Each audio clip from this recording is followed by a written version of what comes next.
अमेरिकेमध्ये बेकायदेशीररित्या राहणाऱ्या तब्बल 104 भारतीयांना बुधवारी परत पाठवण्यात आलं। हातात बेड्या आणि पायात साखळदंड घालून अमेरिकेच्या लष्करी विमानानं त्यांना भारतात धाडण्यात आलं। त्यावरनं आता नव्या वादाला तोंड फुटलंय। हा भारतीयांचा अवमान असल्याची टीका विरोधकांनी केली। बघूयात याबाबतचा हा रिपोर्ट।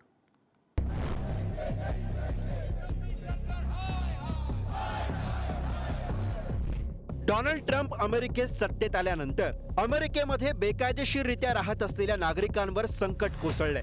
या बेकायदा स्थलांतरितांना पुन्हा मायदेशी पाठवण्यासाठी अमेरिकेनं पावलं उचलायला सुरुवात केली आहे, पण त्यासाठी वापरण्यात येत असलेली पद्धत अमानुष असल्याचं दिसतंय। अमेरिकेमध्ये बेकायदा वास्तव्य करत असलेल्या 104 भारतीयांना भारतात पाठवण्यात आलं। अमृतसरच्या विमानतळावर अमेरिकेचं लष्करी विमान उतरलं। या भारतीयांना देशात विमानतळावर उतरेपर्यंत त्यांच्या हातात बेड्या आणि पायात साखळदंड घालण्यात आले अशी माहिती समोर येते। अमेरिकन लष्करी अधिकाऱ्यांनी या प्रवाशांना बेड्या आणि साखळदंड घातले। टेक्सासमधील सेंट अँटोनियो विमानतळावर अशा अवस्थेमध्ये लष्करी विमानात बसवलं। भारतापर्यंतचा 40 तासांचा प्रवास साखळदंडांनी बांधलेल्या अवस्थेत झाला। विमानामध्ये एकाच ठिकाणी बसण्याचा आग्रह केला गेला। वॉशरूमला सुद्धा जाऊ दिलं जात नव्हतं। आग्रह केल्यावर विमानातील कर्मचाऱ्यांनी वॉशरूम मध्ये नेलं, दार उघडून आत ढकललं, खूप कमी अन्न दिलं, हात बांधलेल्या अवस्थेतच ते अन्न खावं लागलं। हद्दपार करण्यात आलेल्यांमध्ये महिला आणि मुलांचाही समावेश होता। अमेरिका आणि भारतादरम्यान 4 ठिकाणी इंधन भरण्यासाठी विमान थांबलं, पण आत बसलेल्या प्रवाशांना काही बाहेर पडू दिलं नाही। भारत अमेरिका मैत्रीची उदाहरणं सरकारकडनं दिली जात असताना भारतीय विमानातून नव्हे तर अमेरिकेच्या लष्करी विमानातून या भारतीयांना परत पाठवण्यात आलं। भारतीयांच्या अवमानाचा हा मुद्दा चांगलाच तापलाय। संसदेमध्ये सुद्धा या प्रकरणाचे पडसाद उमटलेत। या प्रकरणी सरकारनं भूमिका स्पष्ट करावी अशी मागणी विरोधकांनी केली। संसद परिसरामध्ये आंदोलनही करण्यात आलं। मैं ये कहूँगी कि बहुत बातें की गई कि मोदी जी ट्रंप जी बहुत अच्छे मित्र हैं और मोदी जी ने ऐसे क्यों होने दिया। क्या हम अपना जहाज़ नहीं भेज सकते थे उनको लेने के लिए। इस तरह से क्या इंसानों के साथ बर्ताव किया जाता है कि उनको हथकड़ियाँ पहना के बेड़ियाँ पहना के भेजा यहाँ पे। क्या विदेश मंत्री को जवाब देना चाहिए।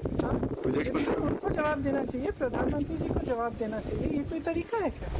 तो एक तरफ तो वो जो हम अपनी अर्थव्यवस्था को कह रहे हैं कि हम दुनिया में यहाँ पहुँचे जा रहे हैं, वही ये अमानवीय व्यवहार हमारे भारत के नागरिकों के साथ हो रहा है। जिस तरीके से उनको डिपोर्ट किया हथकड़ियाँ लगा के, और जिस तरीके से जैसे वो कोई बहुत बड़े हार्डकोर क्रिमिनल हो, ये बड़ी बदकिस्मती है।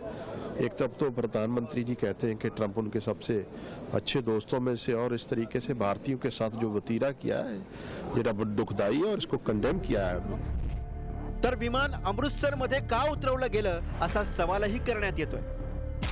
या विमानात पंजाबचे 30 प्रवासी होते, गुजरातचे 33, हरियाणाचे 33, महाराष्ट्रातले 3, चंदीगडचे 2, उत्तर प्रदेशचे 3, 45 अमेरिकन अधिकारी आणि 11 क्रू मेंबर्स होते। विरोधकांनी आवाज उठवल्यानंतर परराष्ट्र मंत्र्यांनी संसदेमध्ये निवेदन दिलं।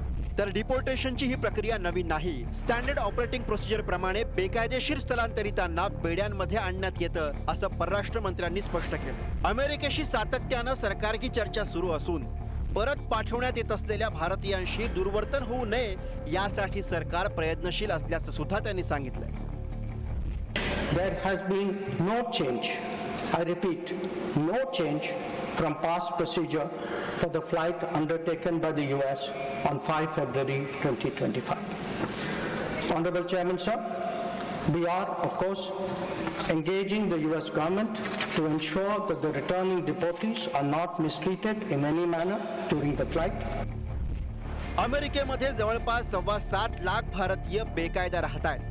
त्यापैकी जवळपास 18,000 भारतीय हे अवैध मार्गाने आले असल्याचं स्पष्ट झालंय। भारतातून अमेरिकेमध्ये जाण्यासाठी 20 ते 30 लाख रुपये मोजून निरनिराळ्या देशांमधनं जंगलातनं डंकीच्या मार्फत प्रवास करणारे सुद्धा अनेक भारतीय यामध्ये आहेत। या बेकायदा स्थलांतरितांना परत मायदेशी आणण्याबाबत केंद्र सरकारनं तयारीही दर्शवली। पंतप्रधान नरेंद्र मोदी आणि ट्रम्प यांच्यामध्ये फोनद्वारे झालेल्या संभाषणात यावर चर्चा झाल्याचं सांगण्यात येतंय। केंद्राची भारतीयांना परत आणण्याची तयारी असताना सुद्धा अमेरिकेनं या भारतीयांना दिलेल्या अमानुष वागणुकीनं भारतीयांचा अवमान झाल्याचा मुद्दा ऐरणीवर आलाय. ब्युरो रिपोर्ट, पुढारी न्यूज, नवी दिल्ली.